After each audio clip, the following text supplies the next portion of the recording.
নমস্কার বন্ধুরা, আমার বৃষ্টিপর্ণা চ্যানেলে আপনাদেরকে স্বাগত।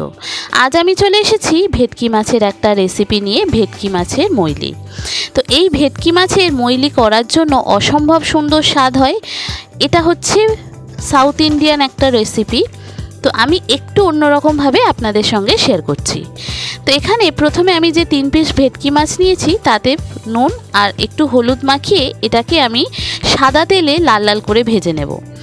এই মৈলির মাছটা অনেক রকমভাবে করা হয়, তবে আমি যেহেতু একটু অন্য ধরনের করছি তো আমি এখানে মশলাগুলো একটু অন্য রকম নিয়েছি। আদা, কাঁচা লঙ্কা, রসুন নিয়েছি, সামান্য সর্ষে, একটু চার মগজ আর একটু জিরে।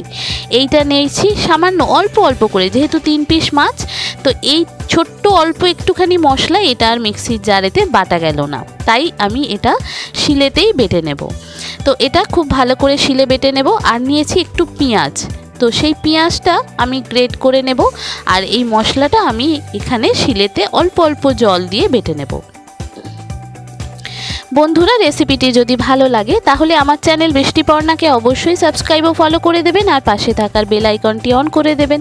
তাহলে ভিডিও আপলোডের সাথে সাথেই আপনাদের কাছে নোটিফিকেশান চলে যাবে ভিডিও আপলোডে। কেমন হলো রেসিপিটি পুরো ভিডিওটি দেখে জানাবেন, ভালো লাগলে একটা লাইক ও শেয়ার করে দেবেন। এবার আমি যে অর্ধেকেরও কম যে পেঁয়াজটা নিয়েছিলাম সেটা এই রকম একটা গ্রেটারের সাহায্যে গ্রেট করে নিলাম। পেঁয়াজটা ওই মশলার সঙ্গে বেটে নিলেও হয়ে যেত, কিন্তু আমি আর পেঁয়াজটা আলাদা করে বাটলাম না, একটু গ্রেট করে নিলেই হয়ে যাবে। এবার এদিকে আমি একটা ফ্রাইং প্যান বসিয়ে দিয়েছি গ্যাসের ওভেনে। ফ্রাইং প্যানটা একটু গরম হয়ে গেলে আমি অল্প সাদা তেল দেব। এইটা রান্নাটি খুব কম তেল মশলায় রান্না আর অসাধারণ স্বাদ হয়। যেহেতু সাউথ ইন্ডিয়ানদের রান্না, এই রান্নাটি একটু অন্যভাবে হয়, আমাদের বাঙালিদের রান্নার মতো একটু আলাদা। এবার যেহেতু সাদা তেল গরম হয়ে গেছে আমি মাছগুলোকে দিয়ে দিলাম, দিয়ে লাল লাল করে 2 পিঠ খুব ভালো করে ভেজে নেব। মাছগুলো ভাজা হতে থাক।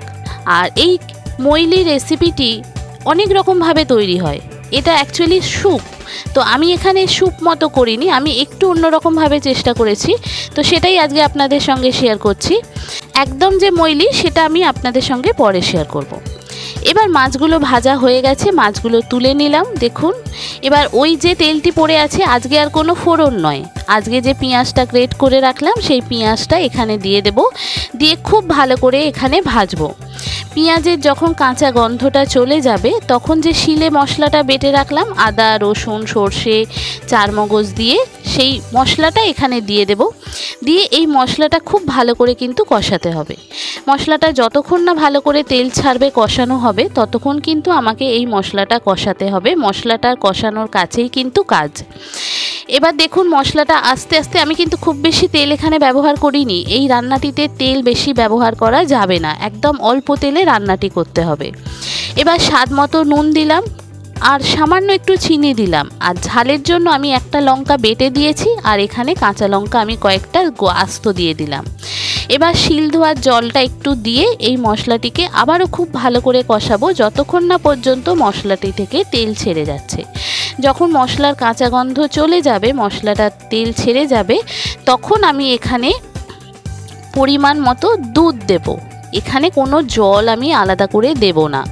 আর যেহেতু সাউথ ইন্ডিয়ান রান্নায় বেশিরভাগটাই নারকেল দুধ ব্যবহার করা হয়, তো আজকে আমার কাছে কোনো নারকেলের দুধ ছিল না, তো যার জন্য আমি গরুর যে নর্মাল টেম্পারেচারের দুধ হয়, গরম করে ঠান্ডা করে রাখা যে নর্মাল টেম্পারেচারের দুধ, সেই দুধটা এখানে দেব।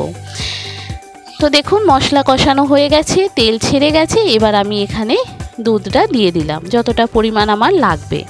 দুধটা দিয়ে এবার মশলাটা ফুটে উঠলে তারপরে মাছগুলো এখানে এক এক করে দিয়ে দেব। মাছটা দিয়ে একটু নাড়াচাড়া করে নুন ঝালটা একটু টেস্ট করব, তারপরে গ্রেভিটা ঘন হবে, এটা নামাবো।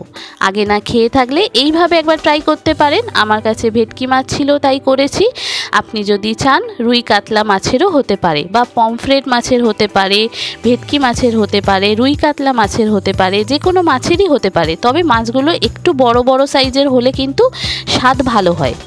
তো আমি এখানে ভেটকি মাছ যেহেতু আমার বাড়িতে ছিল আর এই পুজোর সময় ভাবলাম এই ভেটকি মাছেরই রেসিপিটা করি, তো সেটাই আজকে আপনাদের সঙ্গে শেয়ার করছি। পুরো ভিডিওটি দেখে আমাকে জানাবেন কেমন লাগছে। ভালো লাগলে একটা লাইক ও শেয়ার করে দেবেন। আর নতুন যারা দেখছেন আমার চ্যানেল বৃষ্টিপর্ণা, অবশ্যই সাবস্ক্রাইব ও ফলো করে পাশে থাকবেন। ইউটিউব থেকে দেখলে সাবস্ক্রাইব করে দেবেন, আর যদি ফেসবুক ইনস্টা থেকে দেখেন তাহলে ফলো করে দেবেন। দেখুন গ্রেভিটা কিন্তু ঘন হয়ে গেছে। আমি আর একটু নুন ঝালটা টেস্ট করে নেব, আর গ্রেভিটা একদম ঘন হলে তারপরে এটা নামিয়ে নেব। এইটা একটু ঝোলঝোল করে, কিন্তু আমি আজকে কোনো ঝোল রাখবো না, আমি একদম একটু মাখো মাখো করবো, যেন মাছের গায়ে গা মাখা হয়ে যাবে সেরকম।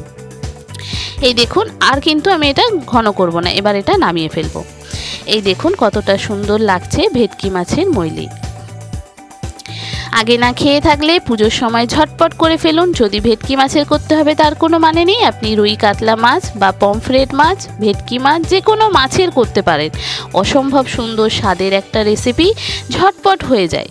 একবার এইভাবে ট্রাই করুন, দেখবেন একবার খেলে মনে হবে বারবার এইভাবেই খাই। দেখেছেন কত সুন্দর দেখতে হয়েছে, অসাধারণ স্বাদ হয়েছিল। কি বলবো আপনাদের, আমার বাচ্চা, হাজবেন্ড থেকে আমি তো আছি, সবাই কিন্তু এটা চেটেপুটে খেয়েছে, এত সুন্দর স্বাদ হয়েছিল।